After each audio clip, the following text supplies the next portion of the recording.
ඒත් එක්කම අපි ඔබට නැවත නැවත සැරින් සැරේට මේ සූත්‍ර බුදුන් වහන්සේ දේශනා කළා තියෙන මේ ත්‍රිපිටකයේ 84 ධර්මයේ පෙන්නනවා විශේෂයෙන්ම වැදගත් සූත්‍ර ඉස්මතු කරගෙන.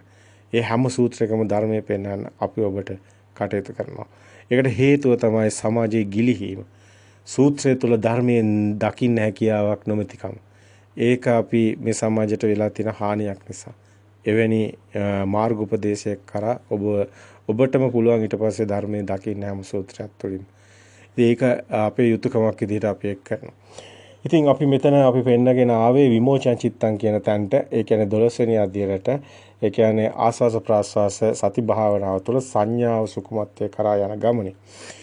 එතනදී හුස්ම නොදැනෙන තැන තමයි. ඔතන තමයි ගොඩාක් අයට පාටලවුණු තැන.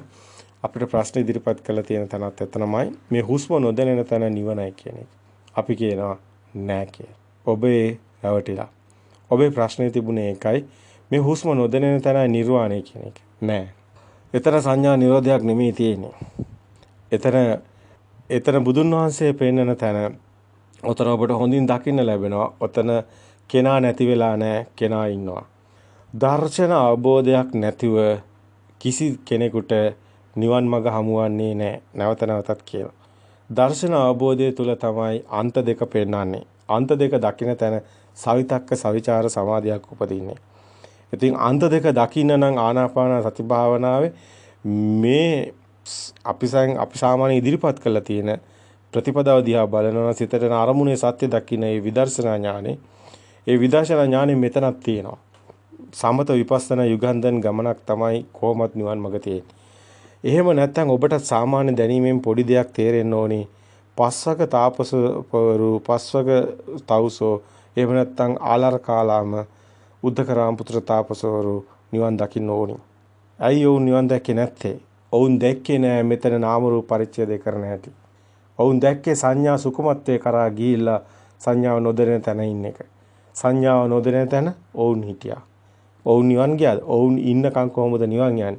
ඔවුන් ඉන්නකම් ඔවුන් නැති වෙන්නේ නැහැ. ඒක නිසා මේ ආකාස සංඥාතන කියන ආකාශය ප්‍රකට කරන තැන මුළු ආකාශයේම එකම ආලෝකයක් කරගෙන ඉන්න එක. ඒක තුල සිර වෙනවා. ආකාස සංඥාතන සිර වෙනවා. හැබැයි එතන තමන් ඉන්නවා කියන ඒ දැනීම ඒ සංඥාව තියෙනවා. ආකාශයේ ප්‍රකටයි. ආකාශයේම එකම ආලෝකයක් කරගෙන ඒ ආලෝකය ඇතුලේ ඒ සංඥාවක් තමන්ට දැනෙනවා ඉන්න බව. ඒ ආලෝකෙත් අමං වෙලා ඉන්නේ. මුළු ආකාශයේම තමන් බවට පත් වෙලා දැනෙන දැනීමක් තුළ ඉන්නවා. අනේ දැනීම කුමක්ද කියලා අරමුණ පිහිටුවොත් සංඥාව ආවොත් තමයි විඥානං ආයතනට එන්නේ. එහෙම වුණොත් තමයි අරූප ධානය දෙවෙනි එකට එන්නේ. දෙවෙනි එකට එනවා කියලා 아무තෙන් ඒමක් කියලා එකක් නැහැ. එතන පිහිටනවා. ඒ ආකාශයේ මාලෝක කරගෙන එතන දැනෙන දැනීම කුමක්ද කියලා සංඥාව ආපු ගාම විඥානං ආයතනට පිහිටනවා. හැබැයි උතන භයානකම තියෙන්නේ දැනෙන දැනීම නැති වෙගෙන යනවා. අන්න එතන Taman නැති වෙන්නේ නැහැ. Tamanට සංඥාවක් නැති වෙනවා. සංඥාව ඇති වෙන නැති වෙන ස්වභාවයට එන නත්ති කිංචි කියන තැනට එනවා. කිංච නාම. කිංච කියන්නේ ඒක දැනෙන්නේ නැති ස්වභාවයට. ආකින්ඥායතන සුකුම සත්‍ය සංඥා. ආකින්ඥායතන අරූප ධානයට එනවා. ඒකෙන් නිවන් මඟ සම්පූර්ණයෙන්ම එතනින් විශාල අගතියකට වැටෙනවා. අපි කියන්නේ මෙතන විශ්ව ශක්තිය හා සමාන ලින්ක් වීමක් සිද්ධ වෙනවා. නැවතත් යම් කල්ප කෝටි ගානකට හරි පස්සේ කල්ප ගානකට පස්සේ තාතන කාලය ගැන කියනවා නම් විශාල කාලයක් ධර්මයේ තුල පෙන්නනවා. මහා කල්ප වලින් පෙන්නන්නේ. මහා කල්ප ආකාසඤ්ඤායතනෙ 20000ක ආයු පෙන්නනවා. එතන මහා කල්ප 40000ක ආයු පෙන්නනවා විඥානං ආයතනෙ. අකිඤ්ඤායතනෙ මහා කල්ප 60000ක ආයුෂ පෙන්නනවා. ඉතින් නසන නාසඤ්ඤා කියන සංඥාව නොදෙනෙන උතර නැති කිංචි කියන තැන සම්පූර්ණයෙන්ම නොදෙනී යනවා. ඉතින් එතන ඒමක් නැහැ. අපිට එහෙම පේන්නේ නැහැ.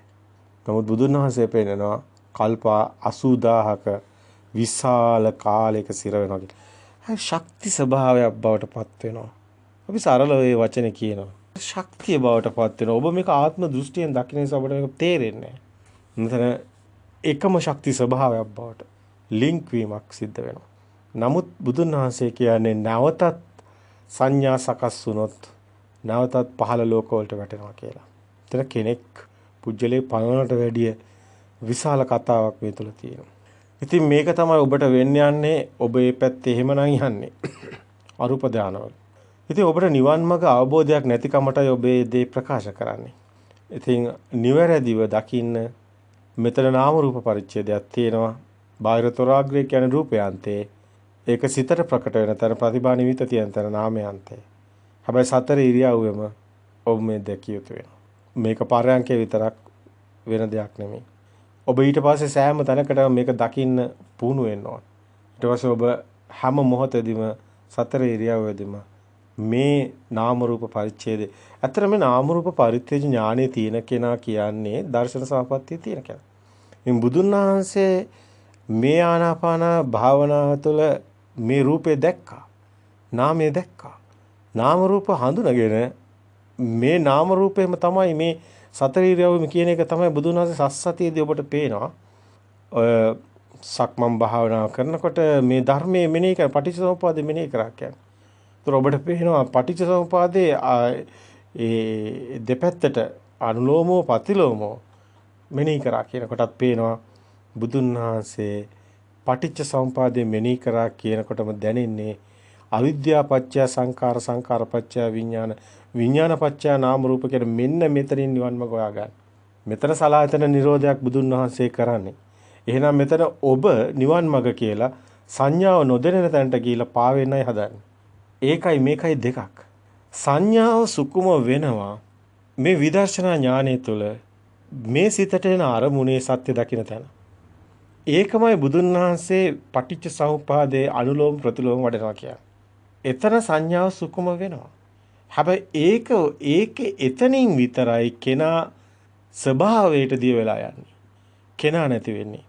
ඒ කියන්නේ කෙනා බාහිර තියෙනවා කියන එකම ඒකමයි කෙනා කියන එක දකින්නේ. දැන් බාහිර ඔබ පොත දකිනවා. පොතමයි තමන් කියන එක දකින්නේ. එහෙමනම් පොතයි තමන් කියලා දෙදෙනෙක් වෙන් කරන්න බැරි වෙනවා. එතකොට මෙතන ස්පාක් එකක්, එහෙම නැත්නම් ස්පර්ශයක්, එහෙම නැත්නම් දැනීමක්. දැනීමක් පමණක් වෙනවා. එතනින් තමයි මේ සත්‍ය අවබෝධය කරා යන්නේ. ඒ තුල සංඥාව සුකුම වෙන්නේ. ඒ තුලයි කෙනා දිය වෙලා යන්නේ. ඒ තුලයි නිවන් මඟ තියෙන්නේ. ඒක ඔබ කරන්න ඕනි හතරවෙනි ධ්‍යාන මට්ටමේ හිත විසිරෙන්නේ නැතුව තියාගෙන ඉන්නවා නම් පහසුයි. එහෙම නැත්නම් එතන අපහසුවක් දැනෙනවා. එතන පාවෙනවා වැඩි. ඊට මේ පෙර හැම අවස්ථාවකදම බුදුන් වහන්සේ පෙන්නනවා ප්‍රථම ධ්‍යාන, ද්විතීක ධ්‍යාන, තෘතීක ධ්‍යාන, චාතුර්ථ ධ්‍යාන කියන ඒ අවස්ථා තුනෙන් ඕනම තැනකින් නිවන් දකින්න පුළුවන් බව බුදුන් වහන්සේ ධර්මයේ තුල සඳහන් කරනවා. ඔබට ඒක දකින්න ලැබෙනවා.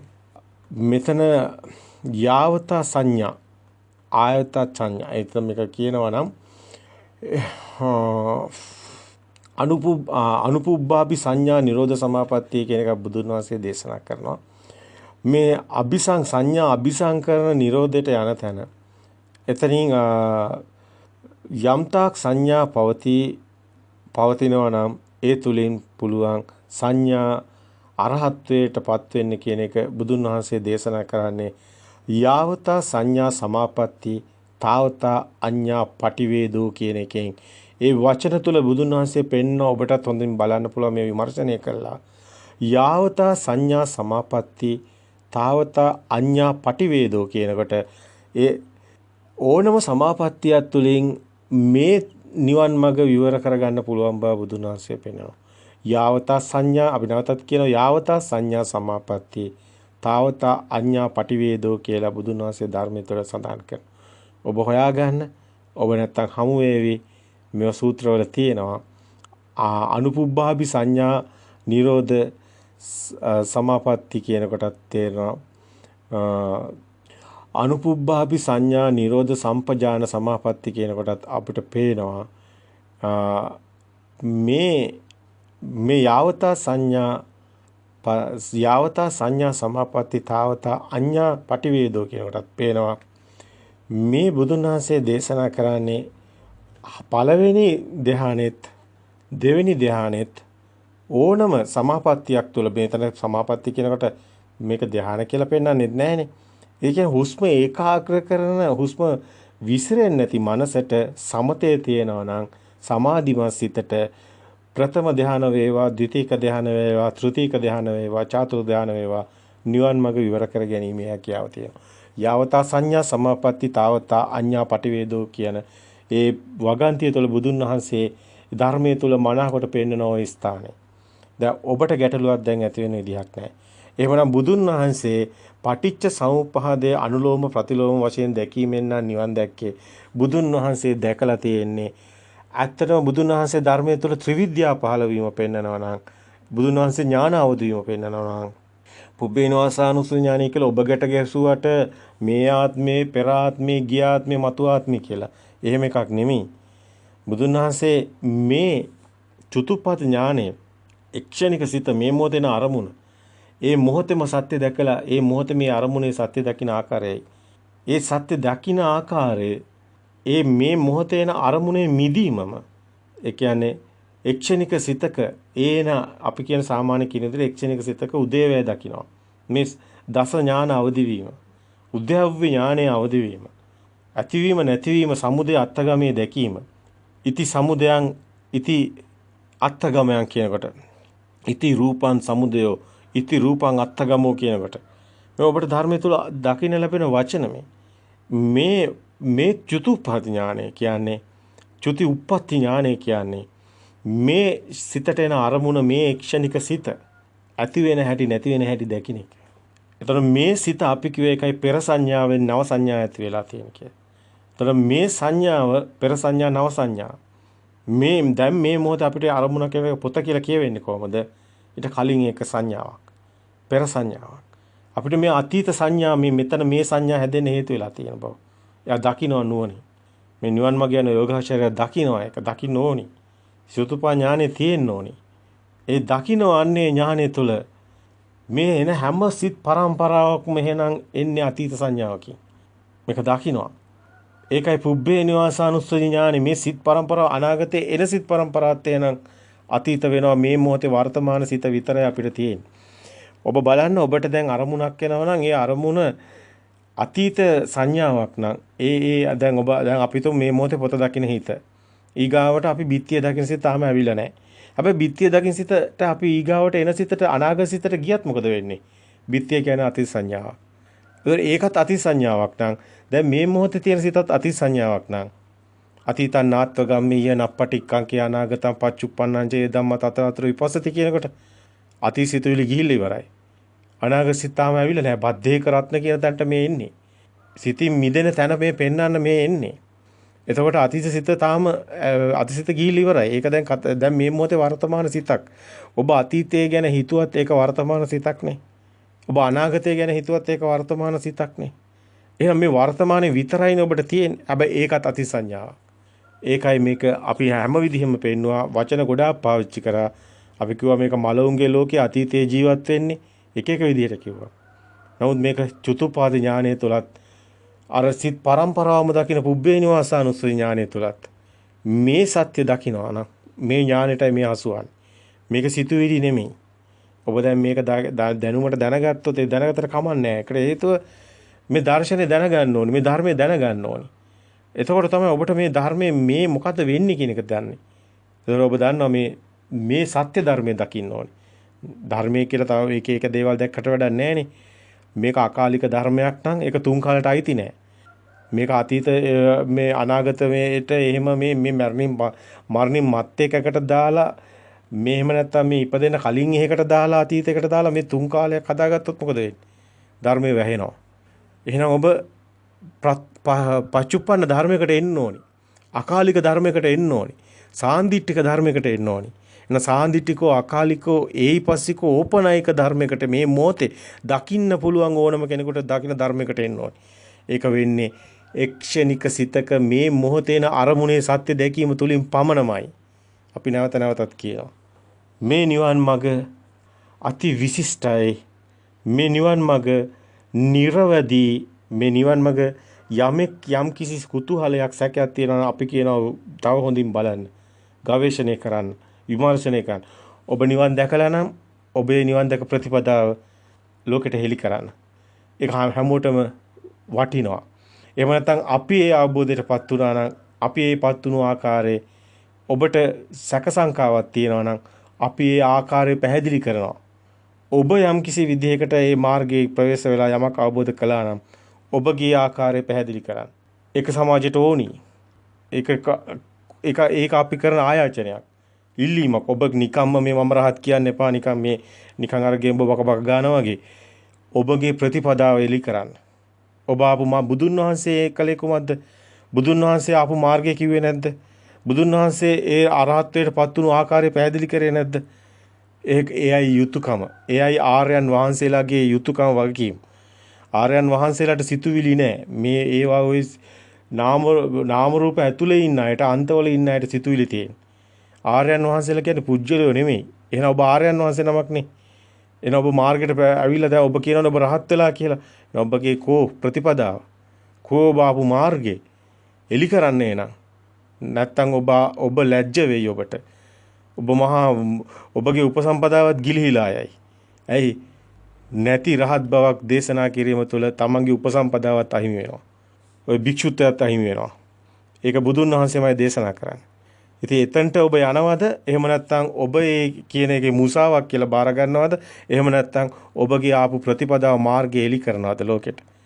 ඔබම බලන්න. මේ අරහත්ත්වයේ ප්‍රකාශ කිරීම ඔබ හිතන තරම් පහසු නෑ. ඒකට හේතුව පටිනිස්සග්ගානුපස්සනාවයි ආසවක්ඛ්‍යා ඥානයයි. යමෙකුට කියන්න පුළුවන් නෑ ඒක මටයි සාන්දිටික් කියලා. ඔබ කිව්වට ඔබගේ හැසිරීම, ඔබගේ ධර්මයේ තියෙන ඔබගේ අවබෝධය, ඔබගේ ධර්මයේ ඔබ දේශනා කරන ධර්මයේ තුල එහෙනම් ඔබ දේශනා කරන බුදුන් වහන්සේ දේශනා කළා වගේම ඔබ නිවැරදිව ධර්මයේ හෙළි කළ යුතු වෙනවා. එවන්නක් සිදුවන්නේ නැත්නම් ඔබගේ ඉරියව් කෙලෙක් සහිත නම් කතා කරන දෙයක් ඉතුරු වෙලා නැහැ. ලැජ්ජාවටපත් වීම පමණයි ඔය තුලින් සිදුවන්නේ. ඒකයි කිව්වේ පක්ෂීන් නැති රටේ කපුටත් පක්ෂියෙක් කියනවා වගේ මම රහත් කියත හැකි. බුදුන් වහන්සේ බිහිවන්න කලින් මේ සැබෑ බුද්ධත්වයට හෙළි වෙන්න කලින් මම බුදුන් කියපු අය ඒ බුදු සමය තුලත් ඉඳලා තියෙනවා. නමුත් සැබෑම බුදුවරයෙක් ලෝකෙට පරම සත්‍ය හෙළි කරාම අර සේරම මැකිලා යනවා. ඒකට හේතුව මොකද්ද? මේ තමයි පරම සත්‍ය කියලා හැමෝටම වැටහෙනවා. ඒ වගේ ඔබ රහත් භාවයට පත් වුණා නම් ඒ පත් වුණු මාර්ගයත් විද්‍යාව සියල්ල එලි කරොත් ඒක වැටහෙනවා. ඒ වගේම ඔබ තුලින් එය දැකිය යුතු වෙනවා. අර පොඩි වයස කෙනෙක් රහත් භාවයට පත් වෙලා වතුර වල උඩින් පැනලා යනවා පොඩි ළමයි. ඒතර වතුර වලේ බහැලා යනවා. ඒ පොඩි ළමයාගේ වයස ක්‍රියාවලිය පොඩි ළමයා කරනවා. ඒ රහත් භාවයට පත් උනත් එතන ප්‍රභාස්වර සිතත් ක්‍රියාවලියක් තියෙනවා. ඒක සිද්ධ වෙනවා. නමුත් ලොකු කෙනෙක් රහත් වෙලා වතුර බහැලා යනවා. එයා රහත් වෙලා නැහැ. ලොකු කෙනෙක් රහත් වෙලා මොටෝ බයික් උඩ නැගලා යනවා නම් එයාත් රහත් වෙලා නැහැ. අපිට කියන්න හේතු තියෙනවා. ලොකු කෙනෙක් රහත් වෙලා කියනවා නම් නෑ මේ රහතන් වහන්සේලා ඒ කාලෙත් මෙහෙමයි කියලා. මම මේ ඕන දෙයක් කරනවා මටත් කරන්න පුළුවන් කියලා. ඒ පිරිහීමක්. පැහැදිලිවම පිරිහීමක්. ධර්මයේ තුල අපිට එවැනි දෙයක් පේන්නේ නැහැ. මේ සාන්තං ඒතං ප්‍රණීතං යදිද සබ්බ සංඛාර සමතෝ කියන්නේ ඔබ හිතනවා වගේ සෙල්ලමක් නෙමෙයි. මේ අතුලාන්තයෙන්ම පුජ්‍යල භාවයේ ගිලිහීමක් තියෙනවා. ඒතර පුජ්‍යලයක් හොයන හම්බෙන්නේ නැහැ. ඒ අවබෝධයට පත්වීම කියන්නේ විශාල සම්දිස්ථානයක්. දැනුම කියන්නේ වෙනම දෙයක්. ඒක ලෞකිකයි සිතුවිල්ලක්.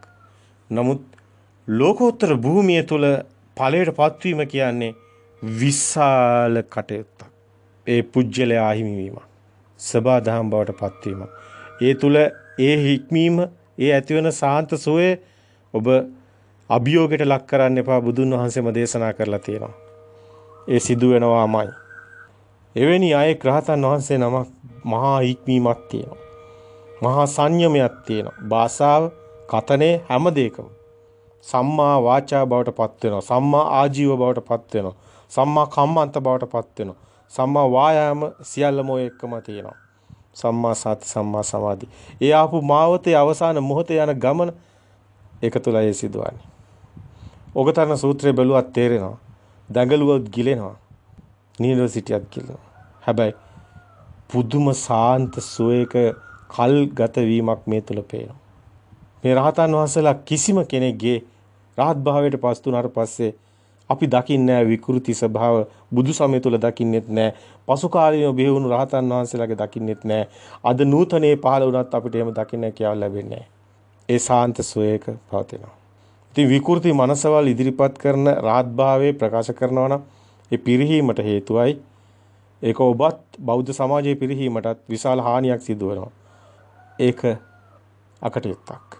ඔබ මාර්ගයේ යම්කිසි අවබෝධයක් සහිතව දියුණුවක් ලැබමින් සිටිනවා නම් නිවැරදි කරගන්න. මග්ගා මග්ග ඥාන දර්ශන විසුද්ධිය ඒ මග නමක පටලවා ගැනීම කියන කාරණේ එහෙම නැත්නම් පටිසංකාණු ඥාන දර්ශන තේන එක ඒ පටිසංකාණු ඥානය ඔබට තියෙනවා නම් ඔබගේ වැරදුණු තැන සකස් කර ගැනීමට ඔබ නියතමානී වන්න.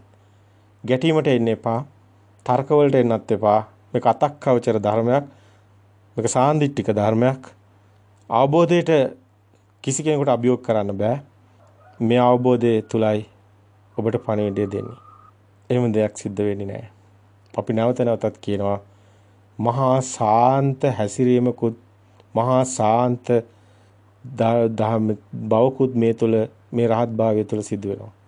ඒක අපි නැවත නැවතත් කියනවා. ඒක ඊටාම විශිෂ්ට ස්වභාවයේ දැකීම මහා සිත් පින අතරම දකින්න ඕනම කෙනෙක්ට දකින්න ඒ ආකර්ෂණීය ඒ කියන්නේ ඕනම කෙනෙක් දකින්න කැමති දසුණක් ඒක රහතන් වහන්සේ කියන්නේ. ඒක මේ වාචාලකමට දොඩවලා කෙලසන්න එපා. ඒක අපි ඔබට බොහොම මේ ආර්ය භූමියේ ආර්යයන් වහන්සේලාගේ යුතුයකම විදියට පණිවිඩය දෙනවා. සමාජයට ඇස්සරෙන්නට ඒ පණිවිඩය දෙනවා. ඒ රහත් භාවය නම් නෙමෙයි කවුරුන් හෝ දැන් අද නූතනයේ වෙනකොට මේ යුගයේ වෙනකොට රහත් භාවය ප්‍රකාශ කරලා තියෙන අය සැබෑම අපි කිව්වා ඒ අතරින් සැබෑම රහතන් වහන්සේ නම බිහි වෙනවා. හැබැයි ඒ රහතන් වහන්සේ නම බිහිවන යුගයේ වන විට රහත් නොවුණු අයත් මම රහත් කියන එකක් තියෙනවා. ඒක තමයි මේ සිද්ධ වෙලා තියෙන්නේ. හැබැයි මේ අතරින් ඔබ හෙට දවස තුල දකින්න ලැබේ ඔබට සැබෑම රහතන් වහන්සේලා බිහි වෙනවාමයි. ඒකට මේ දේශනේ පවා මහා විශාල කටයුත්තක් දායක වීමක් සිදු කරනවා. ඒ සත්‍ය හෙළි කිරීමට. ඉතින් මෙතනදී අපි ඔබට ඉදිරිපත් කරේ ආනාපාන භාවනාව තුළ සංඥා සුකුමත්වයේ කරා යන ගමන ඒ සංඥාව තුළ යන්නේ අරූප ධානයට නම් එතන නිවන් මඟ නැති බව. නමුත් බුදුන් වහන්සේ පෙන්නනවා විමෝචන චිත්තම් මේ හුස්ම නොදැනෙන ස්වභාවය තුළ එතන පෙන්නන්නේ නාම රූප පරිච්ඡේදයෙන් පස්සේ මේ බාහිර අන්තෙත් නාමයේ අන්තෙත් ඒ කියන්නේ සිත ඇතුළට හුස්ම දැනෙන ආස්වාස ප්‍රස්වාස නොදැනෙන තැන බාහිරනුත් මිදුණු තැන නාම රූප පරිච්ඡේදයට ගිය තැන විමෝචන චිත්තං කියන තැන ඒක වෙනස්ම දැක්මක් මේ තුල තියෙනවා. ඒ තුල මේ විමෝචන චිත්තං කියන තැන ඒ මිදෙන තැන ඔබ කියන ආරාර කාලාම උද්දකරාමපුත්‍ර ගිය ගමන නෙමෙයි අරූප ධාන නෙමෙයි. ඒ තුල තියෙනවා අනිච්චානුපස්සී අස්සසිස්සාම් සික්කති අනිස්සානුපස්සී පස්සසිස්සාම් සික්කති විරාගානුපස්සී අස්සසිස්සාම් සික්කති විරාගානුපස්සී පස්සසිස්සාම් සික්කති. ඒ නොඇලීම විරාගය ඒ මිදීම ඒ අනිච්චානුපස්සනාව ඒ නිරෝධානුපස්සනාවට යන්න හේතු වෙනවා. නිරෝධානුපස්සී අස්සසිස්සාම් සික්කති නිරෝධානුපස්සී පස්සසිස්සාම් සික්කති. එතකොට පටිනිස්සග්ගානුපස්සී අස්සසිස්සාම් සික්කති නිරෝධයට යනවා. ඒ තුල ඒ සාන්දිටිකයි Tamanටම ඒක ඥානෙට හසු වෙන තැන තමයි පටිනිස්සග්ගානුපස්සී. මේ ආසවක්ඛ්‍යා ඥානය තුලයි මේ සිදුවන්නේ. මේ ආසවක්ඛ්‍යා ඥානේ ත්‍රිවිද්‍යා පහළ වෙනකන් විමෝචන චිත්තං කියන තැනින් යන්න හැකියාවක් ලැබෙන්නේ නැහැ. ඒ කියන්නේ හුස්ම නොදැනෙන තැනත් ත්‍රිවිද්‍යා පහළ වීමක් තියෙන්න ඕනි. පටිච්ච සමුප්පාද විහරණ මෙනෙහිවීමක් තියෙන්න ඕනි. එතකොට චතුප්පාද ඥානේ සකස් වෙන්න ඕනි. පුබ්බේනුවාසානුස්සති ඥානේ තියෙන්න ඕනි. ආසවක්ඛ්‍යා ඥාණයෙන් තමයි මේ සියල්ල ප්‍රත්‍යක්ෂතාවයට එන්නේ. පටිනිස්සග්ගානුපස්සී අස්සසිස්සාම් සික්කති පටිනිස්සග්ගානුපස්සී පස්සසිස්සාම් සික්කති කියන මෙන්න මේ නිවන සාක්ෂාත් වෙනීම. එතකොට 12 වෙනි අධීරක් පෙන්වන විමෝචන චිත්තං. එතකොට 13 වෙනි අධීර අනිච්චානුපස්සී 14 වෙනි අධීර විරාගානුපස්සී අස්සසිස්සාම් පස්සසිස්සාම් සාමාන්‍ය හුස්ම පෙන්නන තැන නිරෝධානුපස්සී 15 වෙනි අධීර 16 වෙනි අධීර පටිනිස්සග්ගානුපස්සී. නැවතත් විමෝචන චිත්තං කියන්නේ 12 වෙනි අධීර 13 වෙනි අධීර අනිච්චානුපස්සී 14 වෙනි අධීර විරාගානුපස්සී 15 වෙනි අධීර නිරෝධානුපස්සී 16 වෙනි අධීර පටිනිස්සග්ගානුපස්සී අස්සසිස්සාම් සික්කති පස්සසිස්සාම් සික්කති ආස්වාස ප්‍රස්වාස හුස්ම ඒකාග්‍ර කරගෙන යන ගමනක් නිසායි ඒ වචන ටික තියෙන්නේ. නමුත් මෙතනදී බුදුන් වහන්සේම පෙන්නන ධර්මයත් එක්ක ඔබ ගලපන්න පටිච්ච සමුප්පාද මෙනෙහි වීමක් තියෙනවා. ඒ වගේම ඒ අවබෝධය තියෙනවා. දර්ශන අවබෝධය කියන්නේ එතනයි. ඒ වගේමයි පුබේනුවාසානුස්සති ඥානයේ සිත් පරම්පරාව එන සිත් එන අරමුණ. ඒ කියන්නේ මේ එකම සංඥාවත් අරමුණක් තමයි සකස් වෙවි එන්නේ. එකම සංඥාවක් වුණාට ඒකත් අරමුණක්. ඒ තුල දකින්න ධර්මයේ. ඉතින් එතනම දකින්න ඒ තුලම චුතු උප්පත්ති ඥානයේ ඒ තුලම මේක දකින්න දැන් ඔබ දැන් එකම සංඥාවක ඉන්නවා කියන්නේ හිත විසිරෙන්නේ නැහනේ. දැන් එතකොට ඔබට පහසුයිනේ. ඔබ යම්කිසි අරමුණක් හිතට ගත්තොත් ඒක මෙනෙහි කරන්න පුළුවන්. දැන් ඔබට පැහැදිලිද? ඒ කියන්නේ ඔබ පටිච්ච සමුපාද මෙනෙහි කරන්න ගත්තොත් හොඳට මෙනෙහි කරන්න පුළුවන්. ඒක විදර්ශනාව හැබැයි. ඒකයි කියන්නේ සමතේ තුළ හිත විසිරෙන්නේ නැහනේ. හරි පළවෙනි ධ්‍යානෙ කියමු. ඒකෙත් හිත විසිරෙන්නේ නැහනේ. ඒක දෙවෙනි ධ්‍යානෙ කියමු. එතනත් විසිරෙන්න ඊට වැඩිය හොඳට විසිරෙන්නේ නැතුව එතන තියෙන සමාධිය. ඒක තුන්වෙනි ධ්‍යානෙ කියමු. ඊටත් වැඩිය දැන් ලෞකික ධ්‍යාන ගැන කියන්නේ ඒවයින් පුළුවන් සමතේ කියන්නේ ඒක. ඒක හතරවෙනි ධ්‍යානෙ කියන්නේ හොඳම තැන. ඇයි ඒ පොඩ්ඩක්වත් හිත විසිරෙන්නේ නැති ඉඳලා. නමුත් බුදුන් වහන්සේ කියන්නේ මේ ඕනම ධ්‍යාන මට්ටමකින් යාවතා බුදුන් වහන්සේ වචනේම පෙන්නනවා යාවතා සංඥා සමාපatti තාවතා අඤ්ඤා පටිවේදෝ කියනකොට ඕනම සමාපත්තියක ඉඳලා ඒ සංඥා සමාපatti කියන්නේ ඒ සමත සමාධිය ඕනම සමාපත්තියක පුළුවන් මේ විදර්ශනා මෙනෙහි කරන්න කියන එක. පටිච්ච සමුප්පාද මෙනෙහි වීමක් මෙතන නැත්තම් යාට නිවන් මාර්ගක් නැහැ. බුද්ධ දර්ශනයේ තියෙන ඒ හරහායි. ඒ හරහායි තියෙන ඉදප්පච්චතාවය. ඉමස්මින් සති ඉදං හෝති ඉමස්මින් අසති ඉදං නහෝති ඉමස්ස උප්පජ්ජා ඉදං උප්පතති ඉමස්ස නිරෝධා ඉදං නිරුජ්ජති කියන දකින්න ඕනි. සිතට එන අරමුණු ඒ කෙලෙස් හැදෙන හැටි ඒ කෙලෙස් ස්වභාවය ඒව නිරෝධ වෙන හැටි දකින්න ඕනි. එහෙනම් යාට පුබ්බේනවාසු ඥානෙ සකස් වෙන්න ඕනි. ඒක දකින්න ඕනි. ඒක විදර්ශනා කරන්න ඕනි. එහෙනම් යාට චතුප්පා ඥානෙ සකස් වෙන්න ඕනි. එහෙනම් ඒ තුල ආසවක්ඛ්‍යා ඥානෙ ආශ්‍රව කෙලෙස් ඡය වෙන දැනෙන්න ඕනි. අනං ඒ තුල යම් මොහොතක් දැනෙන්න ඕනි. අනිච්චානුපස්සේ විරාගානුපස්සේ නැත්නම් නිබ්බිදාන්ති විරාගාන්ති විරාගාන්ති නිරෝධාන්ති නිරෝධාන්ති පටිනිස්සග්ගානුපස්සේ කියන තැන. අනිච්චානුපස්සේ විරාගානුපස්සේ නිරෝධානුපස්සේ පටිනිස්සග්ගානුපස්සේ කියන නැවත සකස් නොවන ස්වභාවයටපත් උනා කියන ඒ සමන්තම සාන්දිටිකතාවයටපත් වෙන්න ඕනේ. ඒකයි ආසවක්ඛ්‍යා ඥානෙටයි මේක අසු වෙන්නේ. මේ සියල්ල අසු වෙන්නේ විමෝචයන් චිත්තං කියන තැනින් පස්සේ ඥානෙටයි. ඥාන අවදි වීම සිද්ධ වීමයි ඒ තුල සිද්ධ වෙන්නේ. හුස්ම නොදැනෙන තැනෙත් එක්කලා මේ ධර්මය අවබෝධය තියෙන කෙනාටයි ඥාන අවදි වීම සිද්ධ වෙන්නේ. ඒ ඥානයන් අවදි වෙනවා කොහොමද හුස්ම සිහිය ඒකාග්‍රතාව කරගෙන යනකොට ඒ සිහියත් එක්කම ඥාන අවදි වෙනවා. ඒ තුල මේ විදර්ශනා ඥානේ සකස් කරගෙන විදසුන් නුවණින් ඕනේ නිවන් මඟ සාක්ෂාත් කරගන්න. දැන් ඔබට පැහැදිලි. සමත විපස්සන යුගන්ධන් විදිහට තමයි කොහොමත් නිවන් දකින්නේ. ඒක අපි කිව්වේ එහෙනම් ආලාර කාලාම උද්දකරාම පුත්‍ර නිවන් දකින්න ඕනේ නෑනේ. එහෙනම් බුදුන් වහන්සේ ඒ පස්වක තවුසන්ගෙන් ආලාර කාලාම අරූප ධානවල හිටපු අයගෙනුත් ඇයි අයින්ට උනේ? ඒකේ දුක තිබුණා. ඒකේ කෙනා ඉන්නවා. කෙනා මිදිලා නැහැ. කෙනා දුක් විඳිනවා. එහෙනම් කෙනාගෙන් මිදෙන්න පුළුවන් වෙන්නේ කෙනා නැති වෙන්නේ විදර්ශනා ඥානය තුලිනුයි. ඒකයි බුදුන් වහන්සේ ලෝකෙට හෙළි කරන්නේ විදර්ශනා භාවනාව. ඒක තිබුණේ නෑ ඒ වෙනකොට බුදු සමය තුල. ඒකේ විශේෂයෙන්ම වැදගත් තැන තමයි ආසවක්ඛ්‍යා ඥානය. ආශ්‍රව කෙලෙස් ඡේවිගෙන අනේකයි බුදුන් වහන්සේ ඇත්තටම අරමුණු කරන්නේ. බුදුන් වහන්සේ දිගටම බලලා තියෙන්නේ අපිට පේනවා මේ බුදුන් වහන්සේ බුද්ධත්වයේ ලැබපු මාර්ගය තුල ගමන් කරනකොට බුදුන් වහන්සේ හොඳින් ඉවල්ලාගෙන ගිහින් තේනවා ආශ්‍රව කෙලෙස් වෙන්නේ කොහොමද කියන එක. ආශ්‍රව කෙලෙස් වීගෙන අනේක දැක්කනම් බුදුන් වහන්සේ දැක්ක මෙතනින් නිවන් දකින්නවා කියලා. අන්න බුදුන් වහන්සේ සියලු ආශ්‍රව කෙලෙස් කළා නිර්වාණයට පැමිණියා. මේ ටික ප්‍රකාශ කරනකොට මේ සියලු ධර්මයන් මේ විදිහට හොඳින් ගලපලා දෙනකොට ඔබට දැනෙන්න ඕනි. අධ්‍යක්ීම් නැතුව මේවා කතා කරන්න බෑ කාටවත්. ඔබත් එන්න ප්‍රායෝගික පැත්තට. ඔබත් අධ්‍යක්ීමක් වෙයි ඔබට. සියලු අධ්‍යක්ීම් ඔබගේ අධ්‍යක්ීම් වෙයි. ඔබ සාන්දිටිකව මේ මගයයි. ඔබ නිවන් දකියි. අපි ආ මග අපි ලොවට හෙළි කරමු කිව්ව එකයි. බුදුන් වහන්සේ ගිය මග බුදුන් වහන්සේ ලොවට හෙළි කරා. අපි ආ මග අප ඔබට හෙළි කරනවා කිව්ව එකයි. ඒ මග යමෙක් එයි නම් නිවනින්ම සැනසීම ලබනවා කිව්ව එකයි. ඔබටත් මේ මගේ යෑමේ හැකියාවක් තියෙනවා. දැන් ඔබ මැරිලාද? නැහැ. මරණින් මත්තේ වෙන දෙයක් ඔබ දන්නවද? නැහැ. මේ මොහොතේ ඔබ මේ සත්‍ය අවබෝධ කිරීම තුළ මහා ශාන්ත සුවයකට ඔබපත් වෙනවා. ඔබට කිසිදු දෙයකට කම්පණය වෙන්නේ නැහැ. ඔබේ සිත කම්පණය වෙන්නේ අකම්පිතයි. ඔබ මහා ශාන්ත සුවයකටපත් වෙනවා. ඒක මේ අද නූතනයේ මේ රහත් වෙලයි කියන විකෘතිය නෙමෙයි. මේක මහා ශාන්ත සුවයක් තියෙනවා. ඒ ලෝතර සුවය ඔබට උරුමයි. එහෙමනම් ඔබ රහත් භාවයට ඒකාන්තයෙන්පත් වෙනවා. මේ මගේ ඉන්න ඔබට නිවැරදිම ඒ අරහත්ත්වයට මග මෙයයි කියන එක අපි කියනවා. අපේ හැම පැත්තෙම මේ විවිධාකාර විදිහට මේ සමාජය තුළ මේ කෙලෙස් නැසන මග විවිධාකාර විදිහට භික්ෂුන් වහන්සේලා ඉදිරිපත් කරනවා.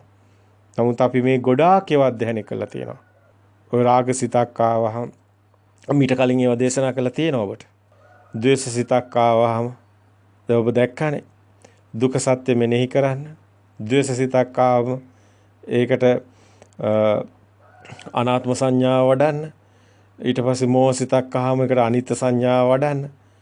රාග සිතක් ඇති වුණාම මේකට රාග දේශ මොහ සිත් තමයි කොහොමත් ලෞකික භූමියේ ඔබ අප හැමෝටම එන්නේ. එහෙමනේ. එහෙනම් රාග දේශ මොහ සිත් නම් ලෞකික භූමියේ මේ කාමවචර භූමියේ සිත් පහළ වෙන්නේ. ඒවා රාග දේශ මොහ සිත්නේ. ඒකනේ සිත් 89 පෙන්නන්නේ කාම භූමියට. එහෙනම් රාග දේශ මොහ සිත් කියන්නේ එතනින් දැන් කෙනෙක් හිතනවා දැන් ධර්මයේ තුල තියෙනවා පොතේ රාගක්කය, ද්වේෂක්කය, මෝහක්කය කියලා. ඊට පස්සේ ධර්මයේ තුල පොතේම තියෙනවා අනිත්‍ය දුක්ඛ අනාත්ම වඩන්න කියලා. ඕක තමයි ඔය ගලපගෙන යන්නේ බොළඳ විදියට. දැන් රාගසිතක් ආවා දැන් දුකයි කියලා හිතන්න. දැන් ද්වේෂසිතක් ආවා දුක සංඥාව ගන්න. ද්වේෂසිතක් ආවා අනාත්ම සංඥාව ගන්න. දැන් මෝහසිතක් ආවා දැන් අනිත්‍ය සංඥාව වඩන්න. දැන් ඔබ නිවන් දකි කියලා අද ওই විදිහට දැන් මාර්ගේ කියාගෙන යනවනේ. අපි ඕක සෑහෙන කාලයක් අපිත් කරා. ඇත්තටම කියනවා නම් සෑහෙන කාලයක් වඩා මාස කිහිපයක් අපි ඕක බැලුවා හොඳට. මාස 6-7ක් එහෙම අපි බැලුවා අවුරුද්දක් විතර බැලුවා. ඕක වෙන්නේ නැහැ. එතරම්යි. තදාංග ප්‍රහාණයක් තියෙනවා. ඒ වෙලෙටම එහෙම හිතෙනවා. මේක හරි වගේ කියලාත් හිතෙනවා. ඔබත් රැවටිලා ඇති සමහරට මේ ධර්මයේ අහන අය දැන් ඔබ එහෙම කරා නම් ඔබටත් ඒක දැන් මේ කියන එක දැනෙනවා ඇති. අපිත් ඒක කළා ඒක උනේ නැහැ කියලා. නමුත් ඒක තදාංග ප්‍රහාණයක් විතරයි යටපත් වෙනවා විතරයි. සමුච්ඡේද ප්‍රහාණයකට යන්නේ නැහැ. සමුච්ඡේද ප්‍රහාණයකට යන්නේ නම් මේ දර්ශන අවබෝධය තුලින් මේ නිවැරදි මඟ යා යුතුයමයි. අපි විවිධාකාර විදිහට අපි අධ්‍යයනය කරා. අපි කිව්වේ ඒකයි මේ නිවන් මාර්ග මේ විදිහට අපි එකපාරම ආවේ නැහැ. අපිත් වැරදිලා පොඩි ළමයි අර පුංචි ළමයා දන ගහන නැගිටින්න උත්සාහ කරන වැටි නැගිටින පුංචි දරුවෝ අන්න ඒ වගේ අපිත් මේ සමාජයේ තියෙන ඒ ඔබ දකින්න දකුණු පළාතේ විවිධාකාර විදිහට කියනවා. මේකේ ඉෂ්ට කරන්නේ මේ මොකද්ද මේකේ ඒකට දිග පරයයක් තියෙනවා හොඳත් නැහැ මම කිව්වාම ඒ ප්‍රසිද්ධයි ඒක අය. එතකොට ඒක අපි ඒකට නරකක් කිව්වා වෙනවා. අපිට එහෙම කිසිම දෙයක් කියන අවශ්‍යතාවයක් නැහැ. අපි මේ නිවන් මඟ වර්ධින නිසා කියන්නේ ඔය සිතුවිල්ලේ ඉෂ්ට කරන්නේ නැහැ කියලා දුකයි කියලා හිතන එක ඒක දකින්න එක ඔබ ඉන්නේ බාහිරේ ඇත්ත වෙලා අපි නැවතත් කියන. කැමැත්ත ඉෂ්ට කරන්නේ නැහැ කියලා ඔබ හිතුවට ඔය කැමැත්ත ඉෂ්ට කරන්නේ නැහැ කීකේ හිතන එක ඔබ රූපේ ඇත්ත කරගෙනයි කරන්නේ.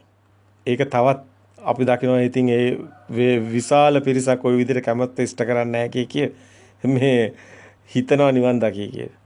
කවදාවත් නිවන් දකින්න නැති බව අපි කියනවා. හැබැයි එතනක් තියෙන තදාංග ප්‍රහාණයක් නිකන් අර මත්තුණා වගේ යටපත් වීමක් තියෙනවා රාගදේශමෝ. හැබැයි සමුච්ඡේද ප්‍රහාණයක් නම් වෙන්නේ නැහැ. අපි මේ මුලා වෙන නිසායි මේ පණිවිඩය ඔබට දෙන්නේ. කැමැත්ත ඉෂ්ට කරන්නේ නැහැ කිය ගියාට කවුරුත් නිවන් දකින්නේ නැහැ. එතන රූපේ ඇත්ත වෙලා තියෙන්නේ.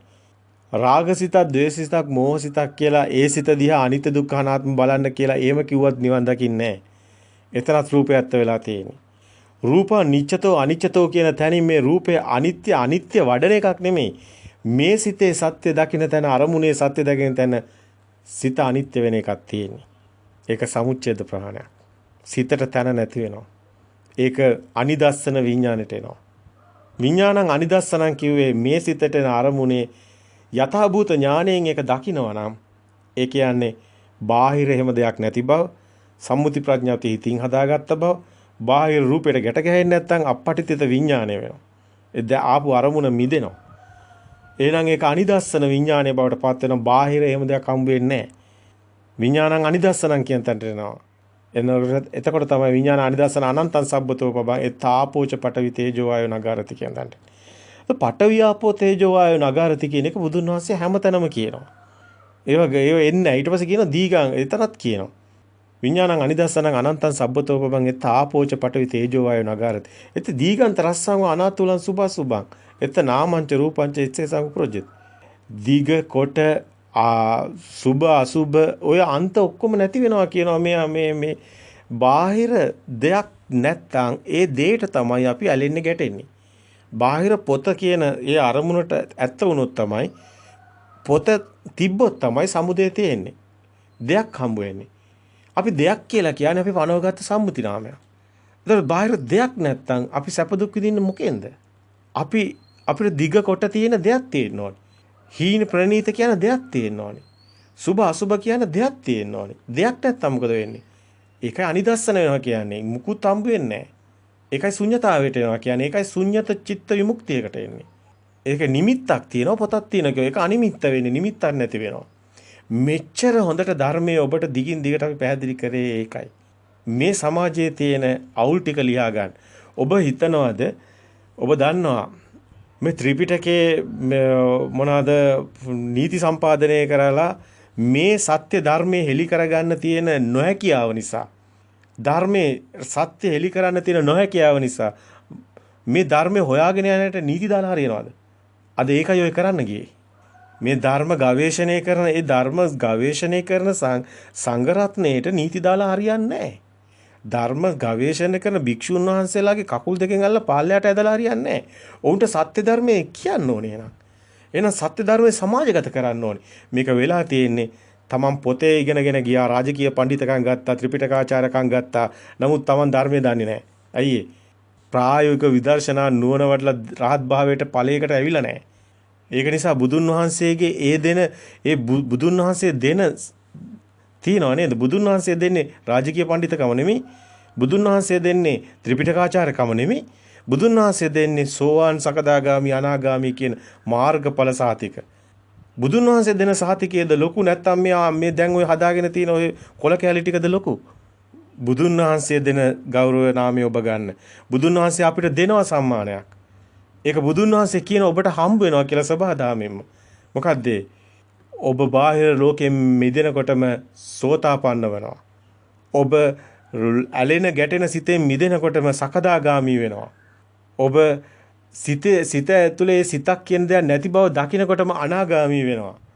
ඔබ මේ බාහිරත් සිතත් දෙකම සත්‍යයක් නොවන බව දකින තැන ඔබ ක්‍රියාවලියත් ප්‍රභාස්වර සිතත් අවදි වෙන තැන අරහත්ත්වයටපත් වෙනවා. රාග දේශ මොහ ඡය වෙලා ඔබ කිසිදා දුගතියකට වැටෙන්නේ නැහැ.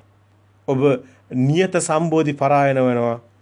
ඔබ කිසිදා දුගතියකට වැටෙන්නේ නැති ඔබ අතරමඟදී ඒ කියන්නේ මේ සෝතාපන්න වුණාට පස්සේ කිසිම තැනක බය වෙන්න හේතුවක් නැහැ. ඔබට කිසිදු ආත්ම දෘෂ්ටියක් නැති වෙනවා. ඔබ කිසිම තැනක මරබියක් ඇති වෙන්නේ නැහැ. ඇයි මැරෙන්න කෙනෙක් ඉන්න එපා. හැම මොහොතෙම මේ සිත ඇති වෙනව නැති වෙනව. කවුද මැරෙන්නේ? කවුද ඉන්නේ? දැන් සිතනේ මැරෙන්නේ. දැන් සිත හැම මොහොතෙම මේක වෙනවානේ. ඉපදුණු දවසකුත් සම්මුතිය තුළ ශරීරයේ පොළොවට පස් වෙන එක මරණය කියන එකකුත් ගැට ගහලා තියෙන ඒ මිත්‍යා දෘෂ්ටිය ඔබ කුඩු කළා දානවා. අන්න එදාට ඔබ සම්මා දිට්ඨියට එනවා. ඔබ දකිනවා මේ ෂණේමයි මේක වෙන්නේ කියලා. අන්න එදාට ඔබ මරණය ජය ගන්නවා. ඔබ කෙනා පුජ්‍යලයා නැති වෙනවා. ඔබ සත්‍ය ධර්මයේ අවදි වෙනවා. නිවන් මඟ විවර වෙනවා. බුදුන් වහන්සේ මේ මඟ එන කෙනාට මේ ඵල හම්බ වෙන බව කියනවා. ඒක තමයි බුදුන් වහන්සේ අපිට දෙන සම්මාන. මේවා ඔබට හිමි. පංචවිධ ආනිසංස බුදුන් වහන්සේ දේශනා කරනවා. අපිට මේ රාජකීය පඬිතකම් ඕනද? අපිට මේ ත්‍රිපිටකාචාරකම් ඕනද? අයි බුදුන් වහන්සේ දෙන්නේ අපිට පංචවිධ ආනිසංස තව මොනවද? සතර සතිපට්ඨානේ යමෙක් හරියට වඩයි නම් මහණෙනි සත්තානම් විසුද්ධියය බුදුන් වහන්සේ දේශනා කරා. ශෝක පරිද්දවාන සමතික්කමාය. දුක්ඛ දෝමනස්සානං අත්තගමාය. ඥායස්ස අධිගමාය. නිබ්බාන සච්ච කිරියාය. ඔක්කොයි දහම් වෙන්නේ. ඔබටම හමු වෙනවා. Tamanටම සාන්දිටිකයි මේ ධර්මය. කවුරුවත් මේකට අවශ්‍ය නැහැ. මේ කොහෙවත් තියෙන මේ කොල කැලි ටිකක් අරගෙන මොකද්ද මේ අපි මේ මොකද්ද මේ විෂයක් හදාගෙන මොකද්ද මේ නිවන් මඟ නෙමෙයි යන්නේ. මේ ධර්මයේ කොච්චර තියනවද පැහැදිලි කරන්න. මේ ලෝකේ බොරුවක් වෙන හැටි කියලා දෙන්න තියෙනවා. මේ අසරණ පුංචි මේ සංඝ එනවා දරුවෝ. ඉතින් භික්ෂුන් වහන්සේලාට මේ උපාද භික්ෂුන් වහන්සේලාට මේ ධර්ම අවබෝධයක් නැතිකමට මේ අසරණ හෙට මහාන පැවිදි වෙන්න ඉන්න දරුවන්ට සත්‍ය ධර්මයේ දී ගන්න බෑ. අර නේපාලයේ අර මියන්මාරේ කරන වගේ චාරිත්‍රාක් විදියට නැත්තම් අර මොනවා හරි ඒ වගේ පෙරහැරවල යනවා වගේ ඒ ධර්මයේ නැති වුනහම ඒ වගේ දේවල් සිද්ධ වෙනවා. අද ලංකාවේ ඒ වගේ නිකන් මේ මෙච්චර හොඳට ධර්මයේ මේ තේරවාදී ධර්මයේ තුල තියෙන වටිනාම දේ තමයි සෝවාන් සකදාගාමි අනාගාමි කියන මේ මාර්ගඵල පිළිවෙලට ඉදිරිපත් කිරීම. නැත්තම් මහායානයේ තුලත් ඔය බුද්ධ ස්වභාවය අවදි වෙනවා. නාම රූප පරිච්ඡේදය එනකොට බාහිර ලෝකේ සත්‍යයක් නෙමෙයි කියලා දකිනකොට සිතත් සත්‍යයක් නෙමෙයි කියලා දකිනකොට ශුන්‍යතාවයට එනවා. ඒ ශුන්‍යතාවය තුල බුද්ධ ස්වභාවය තියෙනවා. ඒක මහායානුත් එතනට එනවා. නමුත් ඔවුන් මේ සෝවාන් සකදාගාමි අනාගාමි කියන ඒ මාර්ග ටික ඵල ටික ඒක උන්ට අවබෝධයක් නැහැ. ඒ ගැන උන්ට ඉගැන්වීමකුත් නැහැ. ඔයගන්ට දර්ශනයකුත් නැහැ. නමුත් ඔවුන් අතන්ට එනවා. ඔවුන් එනවා ශ්‍රාවක බුද්ධ කියන තැනට. ආවිලා ඔවුන් නිවන් සාක්ෂාත් කරනවා. මහායාන තුලත් ඒක සිද්ධ වෙනවා. නමුත් මේ පටලවාගෙන අපි හරියන්නේ නැහැ ඔක්කොම ටික. අපිට තියෙන හොඳ දෙයක් හම්බ වෙලා ඒක මේ ලෝකෙම තියෙන මාණික්ක රත්නයක්. මේ සියලු දුකෙන් මිදෙන්න වටිනාම මාණික්ක රත්නේ මේ ධර්මයේ තුල තියෙනවා. නමුත් මේක අවදි කරගන්න භික්ෂුන් වහන්සේලා දක්ෂ වෙන්න ඕනේ. මේ විභාග හදාගත්තට මේක අවදි කරන්න බෑ. මේ සත්‍ය ධර්මයේම අවදි කරගන්න. ඔබට සත්‍ය ධර්මය හමු වෙනවා. ඔබ සියලු දුකෙන් මිදෙනවා. මේ අසරණ සමාජයට බෞද්ධ සමාජයට මේ වියවුල් වෙලා තියෙන මේ මහා ව්‍යසනයකට පත් වෙලා තියෙන මේ බෞද්ධ අසරණ බෞද්ධයට පිහිට වෙන්න. මේ බෞද්ධයට පිහිට වෙනවා කියන්නේ බහුජන හිතය බහුජන සුඛය කියන්නේ මේ බිස්නස් කරන්න උදව් කරන එක නෙමෙයි. තවත් මේ කාම වස්තුන් කෙරේ යන්න දුවන්න උදව් කරන එක නෙමෙයි. ඔබ දන්න පටිසංයුත්ත දේශනාව මේ අවබෝධ කරගන්න මේ පටිසංයුත්ත දේශනා අසරණ මේ සමාජයට කියන්න මේ ලෝකේ සත්‍යයක් නෙමෙයි කියන එක. මේ ලෝකේ සත්‍යයක් නෙමෙයි කියන එක තමයි බුදුන් වහන්සේ කරන සිංහනාදේ. ඒක අපි හැමතැනම පෙන්නනවා අජ්ජත් බහිද්දා කියන අන්ත දෙක පෙන්නනකොටම ලෝකේ සත්‍යයක් නෙමෙයි කියනවා කියන්නේ. අජ්ජත් බහිද්දා කියන අන්ත දෙක පෙන්නනකොටම බුදුන් වහන්සේ කියනවා නම් මජ්ජේ ඥානං කියලා. ඒක ඇත කිව්වත් වැරදි මහණෙනි නැත කිව්වත් වැරදි කියනවා නම් ඔබට වෙන බණක් කියන්න බෑ. එහෙනම් ඔබ භික්ෂුවක් වෙන්නෙත් නෑ බෞද්ධයෙක් වෙන්නෙත් නෑ. එහෙනම් ඔබ කියන්න ඕනි අන්ත දෙක පෙන්නලා මහණෙනි ඇත කිව්වත් වැරදි නැත කිව්වත් වැරදි මජ්ජේ ඥානං කියන්නේ මේ ලෝකේ තියනවා කියන්නත් බෑ නෑ කියන්නත් බෑ. මේ ලෝකේ තියනවා කිව්වොත් වැරදි. බාහිර ඇත්ත කරගත්තොත් නිවන් දකින්න බෑ. ඒක දෙන්න ඕනි සමාජයට පණිවිඩය. මොකද මුළු සතුන් පවා සියලු ආගම් තියෙන්නේ බාහිර ඇත්ත කරගෙන. නමුත් බුදුන් වහන්සේමයි මහා සිංහනාදයක් කරනවා. පුබ්බේ අනුසුතේසු ධම්මේසු පෙර නොඇසු විරු දහමක් ලෝකෙට එලි කරනවා. මේ ලෝකේ සත්‍යයක් නෙමෙයි මහණෙනි කියන තැනට එනවා.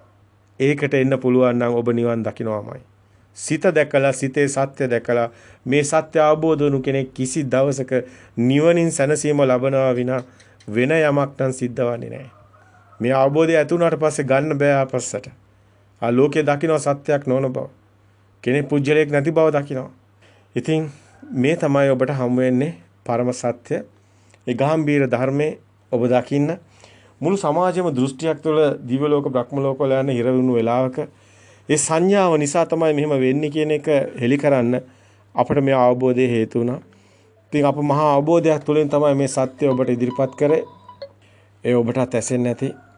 ඉතින් මේ 31 ලෝක ධාතුවම සිත තෙලින් දකින්න හැටි ඔබට අවශ්‍ය නම් අපි නැවතත් ඔබට ඔබ ප්‍රශ්න කරනවා නම් මීටත් වැඩිය ගැඹුරින් මීටත් වැඩිය ඔබට දැනෙන මට්ටමින් ඉදිරිපත් කරන්න සූදානම්.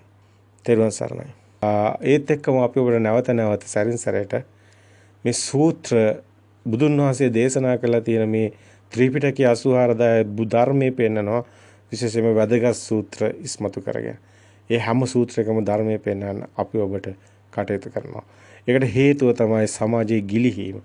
සූත්‍රය තුල ධර්මයෙන් දකින්න හැකියාවක් නොමැතිකම. ඒක අපි මේ සමාජයට වෙලා තියෙන හානියක් නිසා. එවැනි මාර්ග උපදේශයක් කරා ඔබටම පුළුවන් ඊට පස්සේ ධර්මයේ දකින්න හැම සූත්‍රයක් තුළින්. ඉතින් ඒක අපේ යුතුයකමක් විදිහට අපි ඒක කරනවා.